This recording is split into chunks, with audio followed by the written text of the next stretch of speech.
السلام علیکم، کیسے ہیں آپ سب؟ امید کرتی ہوں آپ سب خیریت سے ہوں گے۔ آج میں آپ کے لیے لے کے آئی ہوں کو کا استعمال، کہ کو کہاں کہاں استعمال کرتے ہیں۔ کو اردو زبان میں کو مفعول کی علامت ہے جس کے استعمال میں احتیاط لازمی ہے۔ جب کسی جملے میں مفعول عاقل جاندار ہو تو اس کے ساتھ کو ضرور آتا ہے، جیسے عثمان نے شاگرد کو پڑھایا، میں نے فرحان کو دیکھا۔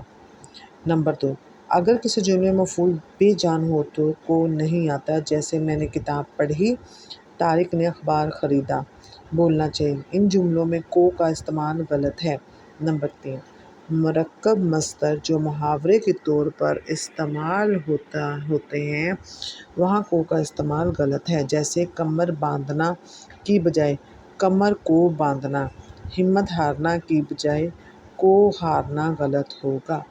نمبر 4، اگر کسی جملے میں جاندار، ذوالعقول دو مفعول ہوں تو ان میں سے دوسرے مفعول کے ساتھ کو استعمال کرنا ٹھیک ہوگا، نہ کو دونوں مفعولوں کے ساتھ کو استعمال کیا جائے، جیسے اسامہ نے بچہ اس کی ماں کو دیا۔